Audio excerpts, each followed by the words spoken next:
My name is Harper Lane, and I am 30 years old. The night it happened, the office lights still glared against the polished glass walls, humming with that low fluorescent buzz that burrows into your skull. My laptop was still open, the cursor blinking over the final line of the presentation I had poured every ounce of myself into for weeks. My idea. My project. My future. I stood outside the conference room, clutching a mug of cold coffee, my heart pounding with both pride and fear. This was it, the proposal I had designed to change everything for our department. I had run the numbers, crafted the strategy, even mocked up visuals that looked sleek enough for an agency pitch. I imagined my manager shaking my hand, nodding in approval, saying, "Harper, you've got vision. We're putting you in charge." But before I could step in, I heard her voice. Smooth, confident, familiar. "My proposal leverages social integration with predictive analytics," she was saying. "I built it from the ground up, designed the visuals myself, and I think you'll find the financial projections exceed expectations." Froze. The blood in my veins seemed to turn to ice. My coworker, the one who had shared late nights at my desk, who leaned over my shoulder and asked innocent questions about what I was working on. The one who swore she wanted to learn from me. She was standing at the head of the table with my slides projected behind her. My slides. My idea. My work. I pressed my hand against the cold glass wall of the conference room, my breath fogging faintly against it as I watched our director lean forward, nodding impressed. A murmur of approval rippled through the room. And there she stood, smiling, as though brilliance dripped effortlessly from her lips. "Outstanding initiative," the director said. "This is exactly the kind of forward-thinking approach we need." My ears rang. I felt my stomach drop, bile rising in the back of my throat. The mug slipped from my fingers, shattering against the hallway tile. Heads turned. Her eyes flicked toward me just for a moment. A flicker of guilt. Satisfaction. And then came the words that split my world clean in half. "Congratulations," the director said. "You've earned yourself a promotion." The room erupted into polite applause. She shook hands, her smile growing wider. My legs gave out beneath me, and I stumbled backward, gripping the wall for balance. My idea had just won her the position I had been working toward for 3 years. I wasn't promoted. I wasn't even acknowledged. I was erased. As the meeting ended and she walked out, holding her new title like a crown, her eyes met mine again. She leaned close, her whisper sharp as glass. "It's just business, Harper. Don't take it personally." And in that moment something inside me cracked and then hardened. Because if she thought she could steal from me, step over me, and leave me in the shadows, she had no idea who she had just crossed. I smiled faintly, though my fists trembled at my sides. She thought she had won. But this wasn't over. Not by a long shot. Hang on, before I tell you what happened next, make sure you've subscribed and left your thoughts in the comments. This part gets intense. People always say you can tell who your real friends are when the stakes get high. But in my experience, you can't tell until it's already too late. Her name was Celine Ward. She joined the company about 2 years after me. Fresh-faced, eager, armed with a fancy degree and a smile that could disarm anyone. She was placed on my team to learn the ropes. That's what management said. And I stupidly believed it. I remember our first late-night work session together.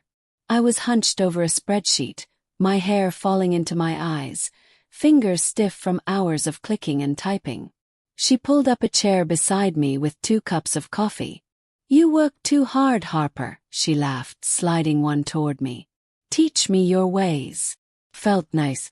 Like maybe I wasn't so alone in the grind. So I showed her things.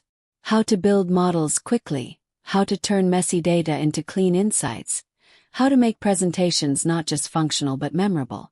I thought I was mentoring her, helping her grow. But the cracks started small. She'd ask for my templates just to compare, and then present them as her own in smaller meetings. She'd copy my phrasing when speaking to clients. Once, she accidentally sent one of my draft reports to our boss before I was finished, and when I confronted her, she laughed it off. "It was a mistake, Harper. Relax." That word, mistake, always dripped from her lips like poison covered in honey. I told myself not to overthink it. Everyone makes mistakes. And besides, she was charming. She praised me in front of others, called me the brains of the team, and made it seem like we were in it together. But then she started pulling away, staying late but at different desks, sneaking into meetings without telling me, going to lunch with managers instead of with the team. I remember one Friday, I invited her out for drinks with the rest of us. She smiled apologetically. "Rain check. I've got a one-on-one with the director. Just career stuff." Career stuff. When she got back, she was glowing. She told me casually that he was impressed with her initiative. The same initiative she had built on the back of my work. Looking back, the warning signs were there. But I ignored them. Because when you spend years climbing a corporate ladder, you want to believe the people beside you are climbing with you, not sawing through the rungs beneath your feet. The week before the betrayal, we were both pulling brutal hours prepping for the quarterly review. I sat at my desk past midnight, polishing every slide until it gleamed. She stopped by, leaning against the cubicle wall with that familiar smirk. "You're really going all in on this, huh?" she said. "Of course I am," I replied. "This could change everything for the department." Her eyes lingered on the open screen of my laptop, on the slide titled Integrated Predictive Strategy. She nodded too quickly. "Yeah, it's genius, Harper." "Really?" I smiled then, stupidly proud. And that was the moment she decided it was hers. The night she stood in that conference room, basking in applause meant for me, was not a mistake. It was the culmination of every little theft she had made, every line she had blurred, every piece of trust she had chipped away until I had none left. But what she didn't realize, what no one realized, was that I wasn't just angry. I wasn't just broken. I was watching. I was remembering. I was already filing away every detail, every crack in her mask. And soon I'd use them all. Before we move on, take a second to hit subscribe and drop a comment. I'd love to hear what you think so far. The quarterly review was always high stakes. The kind of meeting where directors leaned back in their leather chairs and silently calculated who was indispensable and who was dead weight. For weeks, I had poured every ounce of myself into this presentation. It wasn't just numbers and charts, it was vision. A roadmap that could change how the company approached forecasting, how we positioned ourselves against competitors, how we secured our future. That morning I arrived early, slides rehearsed, heart pounding. My laptop was tucked under my arm, my lucky pen clipped to the folder. This was supposed to be my moment. But when I walked into the boardroom, Celine was already there. She was radiant, standing at the front of the room in a tailored navy dress, chatting with the director like she owned the air around her. On the screen behind her, projected larger than life, were my slides, my models, my words. For a moment, I froze in the doorway, my breath stuck in my throat. Surely it had to be a mistake. Maybe she was just setting things up. Maybe she'd glance at me and wave me forward, the way we had always done. But then she turned, and she smiled. Not the warm "I brought you coffee" smile. Not the late-night co-workers in the trenches smile. This one was sharp, triumphant. "Good morning, everyone," she began, her voice steady and confident. "Today, I'm excited to share an integrated predictive strategy I've been developing that I believe will give us a major competitive advantage." My knees buckled beneath me. Said I. I stumbled to an empty chair near the back, my folder clutched so tight the edges cut into my palms. Slide after slide lit up the screen. Every detail, every late-night calculation, every design choice. She was presenting my work flawlessly, with the same passion I had rehearsed in my bedroom mirror. And the room loved her. The director leaned forward, nodding. Executives scribbled notes. At one point, someone even clapped after she explained a particularly complex model. She basked in it, her cheeks glowing under the fluorescent lights, her voice rising with confidence that had never been hers to begin with. When she reached the final slide, my conclusion, my carefully phrased call to action, she delivered it like a queen giving a decree. "This," she finished, "is how we move from reactive to predictive. This is the future." Silence hung in the room for half a heartbeat before it erupted. Applause, nods of approval, murmurs of "impressive." I wanted to stand up, to shout the truth, to rip the slides from the projector and tell them all that she was a fraud. But my throat had closed and my body felt like stone. Because the truth wasn't just that she had stolen from me. It was that everyone believed her. The director stood and shook her hand. "Outstanding work, Celine. This is exactly the kind of initiative we reward." And then came the sentence that split me open. "We'll be discussing promotions soon. Expect a call." I couldn't breathe. After the meeting, people clustered around her, congratulating her, slapping her on the back. She laughed, modestly at first, then louder, brighter. She was glowing in my place. When she finally noticed me in the back, she walked over, her heels clicking on the tile. She leaned close, her perfume filling my nose. "Don't take it personally, Harper," she whispered. "It's just business." Then she turned and walked away, surrounded by people who thought she was brilliant. I sat there long after the room emptied, staring at the projector screen until it went black. My hands trembled, my chest ached, and for the first time in years I felt truly invisible. That night, back in my tiny apartment, I collapsed on the couch and sobbed until I couldn't breathe. All the years of sacrifice, all the late nights, all the trust gone. She hadn't just stolen my work. She had stolen my future. But as I lay there in the dark, staring at the ceiling with swollen eyes, another feeling began to stir beneath the grief. Not despair. Not helplessness. Rage. And with it a cold, sharp thought. She thought she'd won. She thought she'd buried me.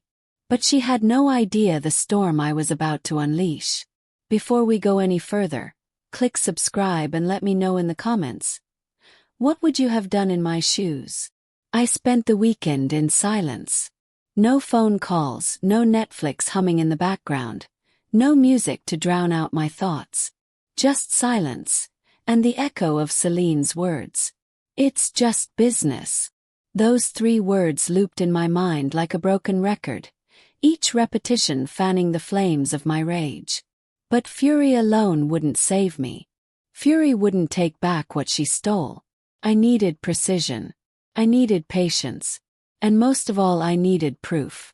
On Sunday evening, I sat at my kitchen table with a notebook and pen, my mind finally clear enough to start outlining. If Celine wanted to play dirty, then I would play smarter.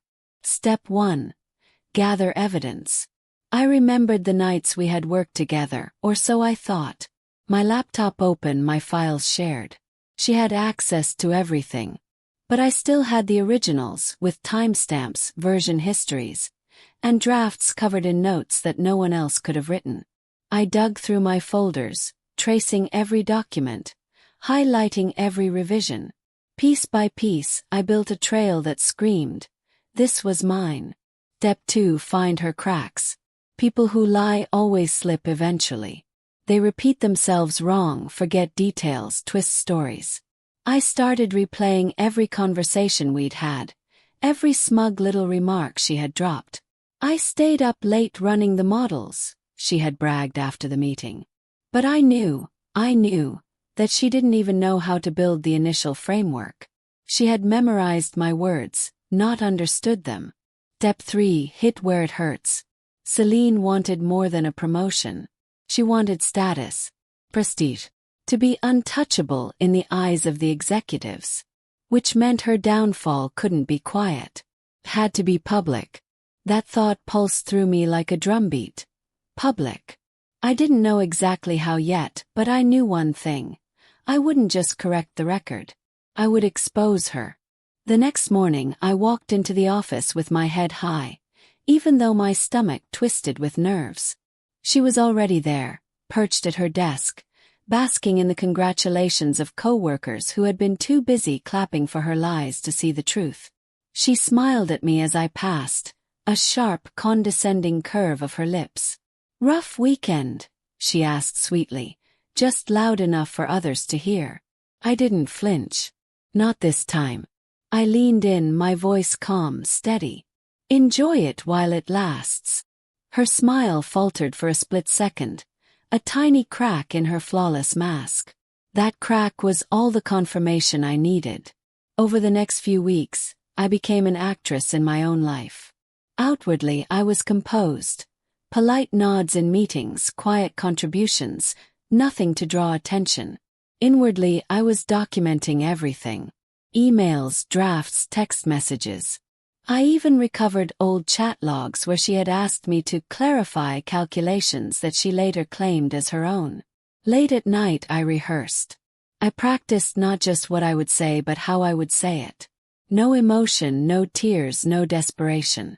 Only facts. Cold. Dark. Inarguable. Still, doubts gnawed at me in the dark hours. What if they didn't believe me? What if they thought I was jealous, bitter, trying to sabotage a rising star? Celine had charm, influence, the ear of the directors. Had the truth. But sometimes, truth wasn't enough. That fear almost broke me. Until one afternoon, I overheard Celine laughing in the break room. "Honestly," she told another coworker, her voice dripping with arrogance, "Harper will never make it here. She doesn't have the confidence. You saw how she sat in the back of that meeting, practically invisible. People like me rise. People like her fade." Her laughter rang out, light and cruel. And that was it. That was the moment I stopped doubting. Because I wasn't going to fade. I was going to burn so bright that she wouldn't even be able to look at me without remembering the day her lies caught fire. By the time the next quarterly presentation rolled around, my plan was sharp as glass. My evidence was ready, my delivery rehearsed.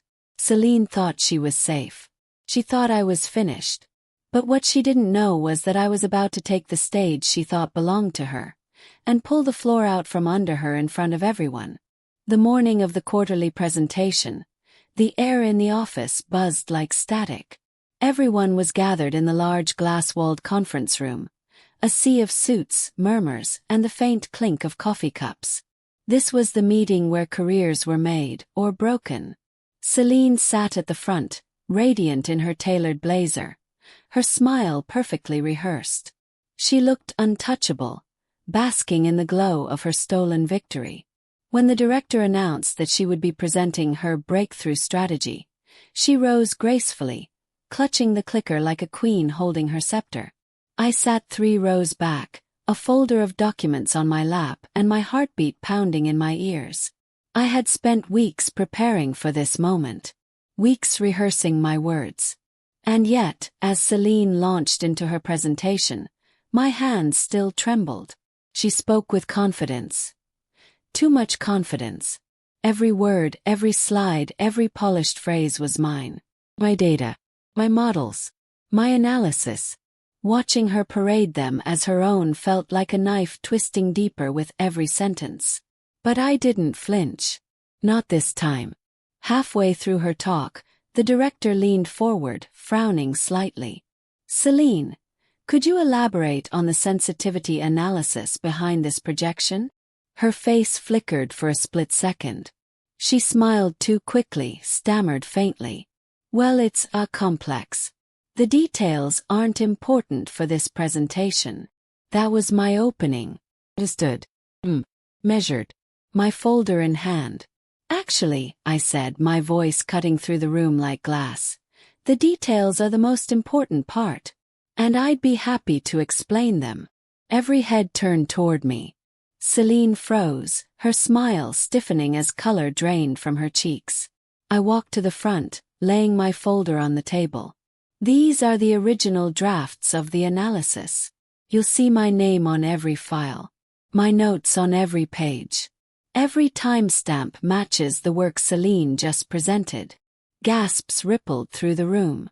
Executives leaned in, eyes scanning the documents I laid out like evidence in a trial. I didn't look at Celine, not yet. I kept my gaze steady on the directors. What you've just heard was not innovation. It was theft. Every word of it lifted from my work. And I can prove it. The silence was heavy, electric. Finally, the director cleared his throat. Celine, is this true? She stammered, her mask cracking. No, she gave me some notes, that's all. She's exaggerating. I turned to her then, meeting her eyes for the first time. My voice was ice. Do you want me to pull up the emails where you asked me to walk you through the formulas the night before? Or the messages where you said you didn't understand the framework but needed it in your hands before this meeting? Her mouth opened, then closed. No words came. The room erupted. Executives whispered furiously, some shaking their heads, others glaring at her. The director finally raised his hand for silence. This is unacceptable, he said, his voice clipped. Celine, gather your things. You're finished here. The sound of her career collapsing filled the room more loudly than any applause could have. She stood frozen for a beat, then bolted for the door, her heels clicking like gunshots on the tile. And just like that, the woman who stole my work was gone. The director turned back to me, his expression stern but approving. Harper, it seems the work is yours. Would you be willing to take over the project moving forward? I nodded, calm on the outside, though my veins burned with victory. Yes, I'd be glad to. The applause came then, sharp and sudden like a wave breaking. But I didn't smile. Not yet. Because this wasn't about applause. It wasn't about a title. It was about making sure Celine understood one thing. You can climb on someone else's shoulders, but if you cut them down on the way up, the fall will be brutal. That night, I walked out of the office into the cool evening air, my folder tucked under my arm, my future finally back in my hands. Celine thought she had erased me.